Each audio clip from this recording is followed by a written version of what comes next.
Araku coffee అంటే అయిపోయిందిగా.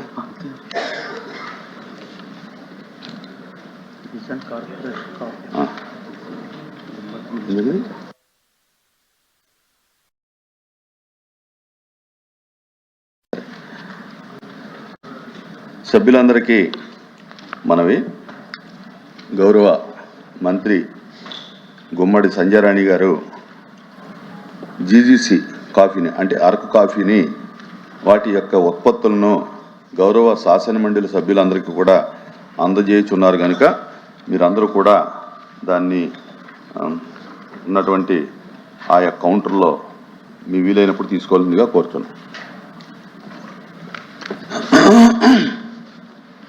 Papers included in the list of business are deemed to have been laid on the table of the House. కళంకిత ఆరోపణలు ఎదుర్కొంటున్నటువంటి TTD board చైర్మన్ను పదవి నుంచి తొలగించాలని కోరుతూ సభ్యులు శ్రీ తోమాటి మాధవరావు, శ్రీమతి వరదు కళ్యాణి, కేజీఆర్ భర్తీ ఇచ్చినటువంటి వాయిదా తీర్మానం తిరస్కరించడమైనది.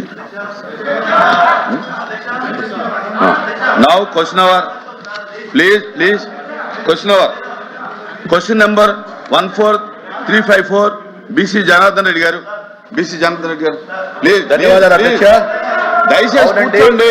విశాఖపట్నం జిల్లాలోని Visakhapatnam port authority, major port భారత ప్రభుత్వం యుఐ నియంత్రణలో ప్రభుత్వం రంగంలో పనిచేస్తా ఉంది. మీరు ఇచ్చినటువంటి వాయిదా తీర్మానం మేజర్ పోర్టులో దాని కంటిన్యూషన్ ఉండదు. UIP, APMB, government of APMB maritime board నియంత్రణలో ప్రభుత్వ ప్రైవేట్ భాగస్వామ్య పద్ధతిలో పీపీపీ మోడ్ కింద నిర్వహించబడుతున్నాయి. విశాఖపట్నం జిల్లాలోని గంగవరం పోర్ట్, కాకినాడ జిల్లాలోని Kakinada deep water port, Shri Potti Sriramulu Nellore జిల్లాలోని కృష్ణపట్నం పోర్ట్, ఈ కింద ఏపీఎంబి కింద బోర్డు నిర్వహిస్తా ఉంది. కాకినాడ జిల్లాలోని Kakinada anchor port, doctor BR Ambedkar Konaseema జిల్లాలోని పోర్ట్. బి ప్రశ్నకు సమాధానం, విశాఖపట్నం పోర్ట్ కేంద్ర ప్రభుత్వ నిర్వహణలో ఉంది. ఒక సంవత్సరానికి 141.6 మిలియన్ మెట్రిక్ టన్స్. విశాఖపట్నం జిల్లాలోని ఆదాని గంగవరం పోర్ట్ పీపీపీ మోడల్లో నియంత్రణలో 64 million tons. Kakinada deep water port PPP మోడల్లో నియంత్రణలో 26 మెట్రిక్ టన్లు. నెల్లూరు జిల్లాలోని కృష్ణపట్నం పోర్ట్ పీపీపీ మోడల్లో 98 metric tons. Kakinada anchor port 5 metric టన్ల port. Doctor BR Ambedkar Konaseema జిల్లాలోని ఏపీ మ్యారిటైమ్ బోర్డు నిర్వహణ ఉంది 2 మెట్రిక్ పీపీ టన్స్.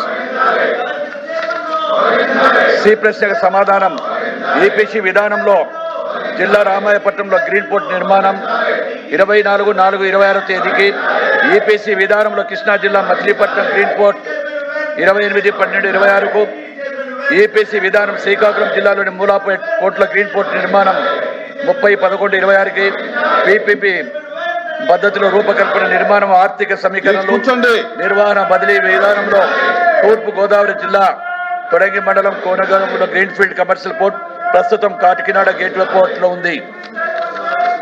అదేవిధంగా డీ పోర్ట్, దీనికి సమాధానం, ల్యాండ్ లార్డ్ మోడ్లో నిర్మిస్తున్న పోర్టులైన మూలాపేట పోర్ట్, మచిలీపట్నం పోర్ట్ మరియు రామాయణపట్నం పోర్ట్ రైలు మరియు రోడ్ కనెక్టివిటీ అవసరమైన భూమి మరియు నిర్మాణ ఖర్చులు ప్రస్తుతం ఆంధ్రప్రదేశ్ మ్యారిటైమ్ బోర్డు సమకూరుస్తుంది. పీపీపీ విధానంలో కాకినాడ సెట్ పోర్ట్ విషయంలో NH16కి రోడ్డు అనుసంధానాన్ని NHAI అందిస్తుంది.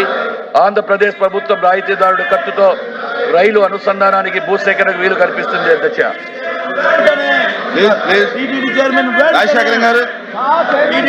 ధన్యవాదాలు అధ్యక్ష.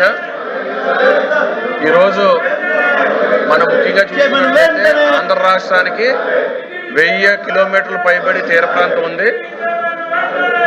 మనం గతంలో 14-19 మధ్యకాలంలో చంద్రబాబు నాయుడు గారు ముఖ్యమంత్రిగా ఉన్నప్పుడు ఈ రాష్ట్రంలో ఓడరేవుల నిర్మాణానికి ఎక్కువ ప్రాధాన్యత ఇచ్చి తద్వారా ఎక్కువ పరిశ్రమలు వచ్చేదానికి కృషి చేశారు. మళ్ళీ వైసీపీ గవర్నమెంట్ వచ్చిన తర్వాత అధ్యక్ష, ఓడరేవుల్ని ఉదాహరణకు కాకినాడ సీపోర్ట్ తీసుకున్నట్లయితే వారికి కావలసిన అనుయాయులకు దౌర్జన్యంగా బలవంతంగా మరి అరబిందో సంస్థకు అప్పచెప్పడం జరిగింది. దానివల్ల చాలా విధాలుగా రాష్ట్రానికి అనేకమైన ఇబ్బందులు వచ్చినాయి, పరిశ్రమలు ఆగిపోయినాయి. మళ్ళీ కూటమి ప్రభుత్వం వచ్చిన తర్వాత ఓడరేవులకు అత్యంత ప్రాధాన్యత ఇవ్వడం వల్ల మళ్ళీ కాకినాడ సీపోర్ట్ కానీ అలాగే బందర పోర్టు కానీ ప్రభుత్వం నుంచి ఇవ్వాల్సిన వాటా కూడా సుమారు 1000 కోట్ల నిధులు ఎక్కువ ఇచ్చి మరి ఓడరేవుల్ని ఎక్కువ అభివృద్ధి చేయడానికి కృషి చేస్తుంది అధ్యక్ష. అదేవిధంగా మనం చూసినట్లయితే ఈరోజు